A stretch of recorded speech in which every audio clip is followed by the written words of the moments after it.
Mike, in your own words, explain to me what restorative justice is. Well, it's a program that allows a low-risk first-time offender to avoid criminal prosecution. And as I think about what that means to our business, it's important on several fronts. One, it's right for the offender. And again, this would be an individual who does not have a history of any prior shoplifting events, that is low risk. And rather than going through the criminal system, we afford this individual the opportunity to enroll in restorative justice, in which they can then participate in a program that's educational, that hopefully cuts down on recidivism. So it makes sense for the individual, it makes sense for the community, it makes sense for our business. We have a responsibility to our communities and to our customers, and I think it serves both. We have a responsibility to law enforcement in terms of making sure we're smart about how we run our business, and I think it affords them the opportunity to be more productive. So there's a myriad of reasons why restorative justice is important for us. And you know, our criminal systems are overcrowded as is.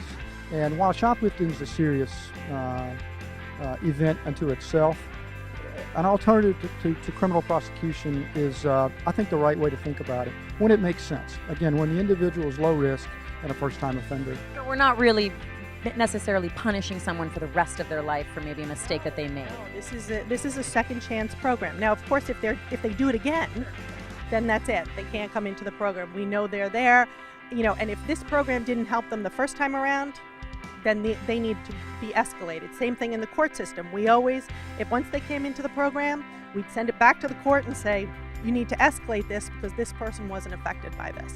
So we take this very seriously. Our goal is to help reduce shoplifting recidivism. That is our mission, is to get to as many offenders as we can so that we can help to reduce the problem for the retail community, for the offenders themselves, and the criminal justice community.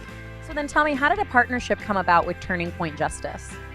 Well, like I said, as our mission is to reduce recidivism, our goal is to get as many offenders as we can into our education program, which has been proven to reduce recidivism through the court systems. And so we decided to partner, and we built the Crime Accountability Partnership Program, which brings together our education and our student management, the same way we handle cases through the court system. We handle them when they come from the retailer. We handle them at NASP.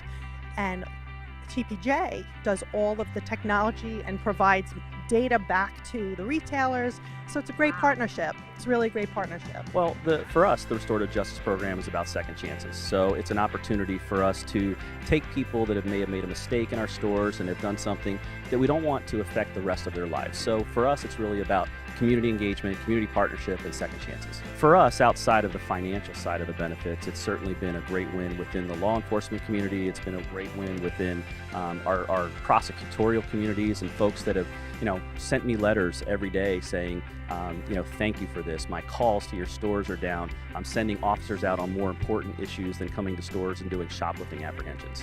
So people might not realize it's not just impacting the stores positively, but also the community and the individual. Yeah, no question. It's been just a win-win situation for us all around, whether it's the actual offenders who are getting a benefit here, but also the prosecutors and the police departments as well. And what about the community partnerships with the Crime Accountability Program? Well, CAP and NASP and Turning Point and all the other folks that are involved in this day in and day out have just been phenomenal partners for us. They just, they acquiesce, they work with us, they figure out anything that we need to do to get right, and they do it for us. So it's been a phenomenal partnership. What could you see the future looking like if all retailers used these programs? I think first and foremost, the standard approach of having everybody on board would raise the profile of the industry. We would not be looked at as somebody that's just out there trying to get stats or trying to make cases, things of that nature. And we would be looked at as some kind of partner within the community, and that's important for us. We can't be that old school loss prevention security program that we have been looked at in the past. The idea is that nobody wants to make their life any harder than it already is. So when you have someone in your hands and you give them an opportunity to make a better choice, to change the course of their life, everybody wants that. And that, it doesn't surprise me. People say, wow, the recidivism rate is so low. It's because nobody wants to make their life any harder than it already is. So we're way ahead of the game because most shoplifters are consumers who are just in the store and do something silly. This sounds like a very difficult, albeit very rewarding program to be a part of. I love it. I love it. You have no idea. No, I love being able to change lives. I love being able to see the difference, and it works, and being able to educate the community and be able to stand behind the fact that we really can change lives makes a big difference.